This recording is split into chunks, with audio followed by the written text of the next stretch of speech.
Hey guys, welcome to Gregsbeerreviews today. It's Beer 30. Let's go take a walk, see what's in the fridge today.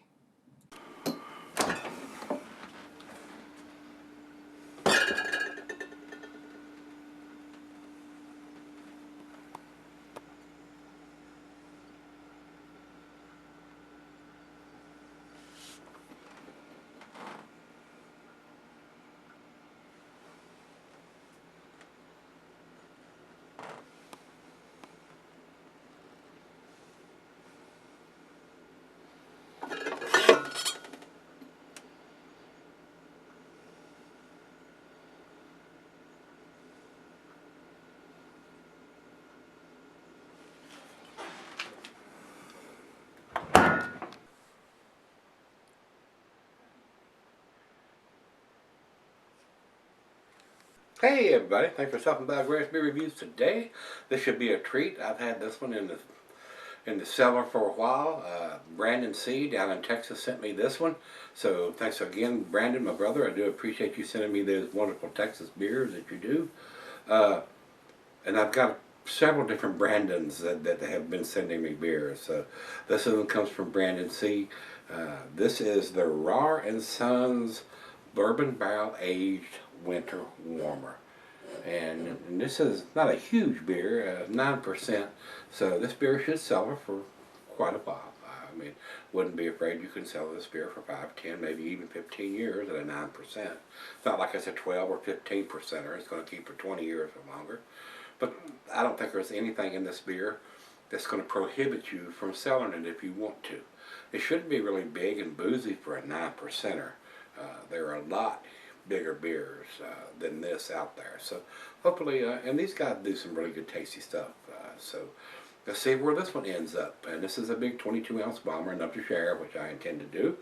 And like I told you, these guys are out of Fort Worth, Texas. Commercial description, and it has the IBUs listed here at 44. It says the commercial description here is we take recently emptied barrels and refill them with our winter warmer English style dark ale. We then age this majestic ale for 10 weeks, 2.5 months, resulting in a skillfully balanced, ambitious blend of dark malts and English hops, complemented by dark fruit, raisins, and vanilla characteristics. The oak is very apparent, adding additional depth and complexity, yielding an ale that is large in personality. So raise a glass of holiday cheer. And today is the 10th of February. I'm not exactly sure whether it actually has a date on it somewhere. Very hard to see in a brown bottle with a dark beer in it. I will look when I come back for the final chug and see if there's any kind of vintage or dating on the bottle. That is all we need to talk about. So instead of talking, let's get to opening.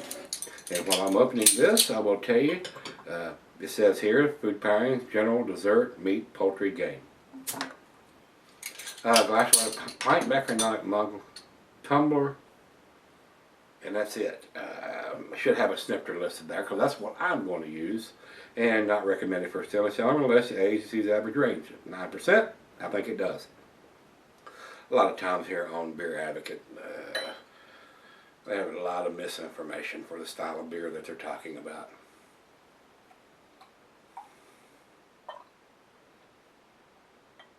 All right. A lot of bubbles streaming up, reinforcing that head. About a quarter finger of head on that pour. Over into the light. Not much through here, but it is red ruby mahogany down here on the thin part of the glass. Let's get a nose to it. Very nice, very sweet. Hints of bourbon. But they've only left it in there 10 weeks. Man, if you're going to use a brand new bourbon barrel and only leave the beer in there 10 weeks, come on. Give it at least 6 months, not 10 weeks. And then if you're going to put beer in it again, it's already had beer in it before, you're going to lose a lot of that bourbon notes by just putting the beer in there for 10 weeks. So, just my 2 cents. If I was producing a beer and putting it in a bourbon barrel, it would be there at least 3 to 6 months, if not longer. A lot of them leaving there 8 months to a year or longer. That way you really get all that bourbon notes. But maybe they didn't want that heavy of a bourbon note. They thought, and they sample these beers, guys. every week or two they'll come back and they'll draw a little bit. Is this what we want? Is this what we want? Or maybe they didn't have room to keep storing it. They need to get those bourbon barrels out there and get it bottled and put something else in. It's hard to tell. Like I said, getting the bourbon notes, got a nice sweet back end, some caramel, toffee, brown sugar. I'm getting some dark fruit in there, and I'm getting a little bit of grapes in there too. Now that's right out of the fridge. I'm not getting a big woodiness from it or any kind of vanilla right now. It smells very nice. It smells exactly like a barley wine. And they're calling this an English strong ale. Well, let's dive in and see what we got. Cheers, everybody. Cheers, Brandon.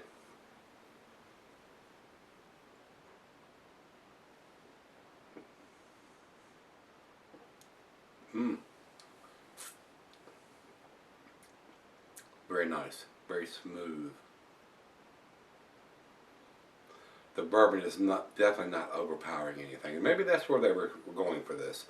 They didn't want to have a super boozy, heavy bourbon notes on this.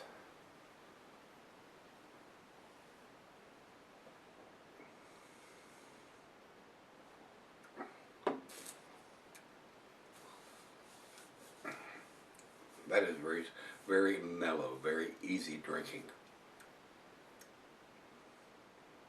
Definitely getting some figs and dates, and maybe some plums in there, maybe before the grapes. Definitely getting a little bit of fruitiness, dark fruit in there.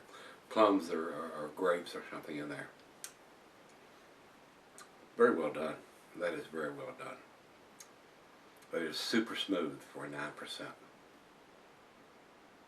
Well, that's good. That is really good. Alright guys, we're going to let it warm up like we always do. Might go out on the deck and fire up a stogie to go with this. And being a big 22-ounce bomber, there's enough to pour her a glass and let her sip on it. And we'll come back and we'll see where it ends up. Pretty tasty right now. Alright guys, I'm back. Got this a little up here. Very tasty beer, guys. My 2 cents, they didn't leave it in the bourbon barrels long enough. If they're paying for bourbon barrels and only leaving the beer in there for 10 weeks, and then whether they're using those barrels over even though it's had beer in it already before, I don't understand that. If you're wanting to put bourbon barrel aged in there and you're only leaving the beer in there for 10 weeks, it's not absorbing a lot of that bourbon or woodiness or oakiness or vanilliness from that barrel. It's not being in there long enough. So, it's just my 2 cents, guys. I think it should have stayed in the bourbon barrels longer than 10 weeks. I looked at the bottle when I come back, and it does have it here on the label, right here, 2015. So, I don't know when in 2015 that they actually bottled it. This is 2017, so we know it's at least a year old. Whether they did it at the end of 2015 or the beginning or the middle of 2015, I don't know when in 2015. It would have been nice to have the month and the year, so you know if you're drinking a year-old beer or a 2-year-old beer. If it was done in January of 2015 or February, it's 2 years old. If it was done in December of 2015, it's just a tad over 1 year old. So we'd like to see the month along with it, but you know, it is what it is. At least they put a vintage on it. So, but I think it could have had a little bit more bourbon notes in it than what I'm getting, so we can get some of that oakiness and the woodiness. I'm just not getting that on this beer. It wasn't in the barrel long enough to absorb some of that, in my opinion. So, let's do the final chug on this. It does have a very nice aroma, and I am getting slight hints of the bourbon. To me, it's got some dark fruit in there, and I'm getting more of a plum grape than I am a raisin, date, or fig. I'm not getting any chocolate notes or anything. There are some caramel, toffee, brown sugar-esque notes in it. Very smooth, very easy drinking. I will give them that. Final chug.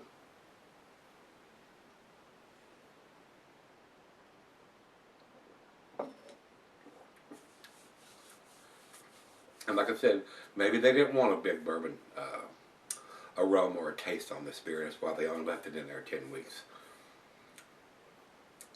I prefer a little more bourbon, and a bottle that's got bourbon barrel aged in big letters on the front of the label. So, well made, I will say that. Very tasty, very well made beer. It is an A beer as far as I'm concerned, but it's at the bottom of the scale in the A category. I'm going to give this a 90, which is the 8, the A minus. Over to Beer Advocate. Beer Advocate has 91, so I'm one number away from that. So I'd agree with that. It's an outstanding beer, not world class though. Rate Beer has it at 97 overall and 100 in the style. Great numbers from those guys over there. Evidently they got a lot fresher bottle. And I can say I probably could have done this beer when Brandon sent it to me, and might have got a little bit more of the bourbon. I kind of doubt it. It's very easy drinking. I will say that. For a 9% beer, it is very well made. Everything come together very well, but the bourbon was kind of on the faint side. And our last check-in, we're running over to Untapped, and they have it at 4.01, which is in their A category also. Not the A plus or the top of the line. It is A numbers from those guys. So A numbers from everybody. It is an A beer. I will say that. It is an A beer. We're all in agreement there. I don't think I would give it to the 97 and 100 that Rate Beer is giving it, but if you say, oh my God, it's a 100 beer, I won't argue with that. I mean, if you're not into that heavy bourbon qualities of the beer, you may like this. If you don't like bourbon or just want a slight hint of it, you may really like this beer. But I want a little bit more bourbon notes on it if you're going to take the time to put it in a bourbon barrel. So that's where I'm going to leave it. If you've had this one from Rahr and Sons Brewing Company out of Texas, this is a bourbon barrel aged winter warmer.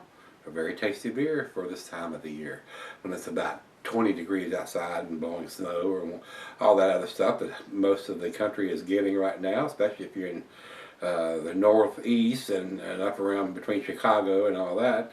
They've been getting hammered pretty good, and they were having a blizzard yesterday and in New England today. So great beer to sit by the fire or the gas logs or whatever this time of year. I enjoyed it. Thanks again, Brandon. I do appreciate it, sir. If you've had it, guys, let me know what you think. Come on back tomorrow. Let's take something out of the fridge. See you then.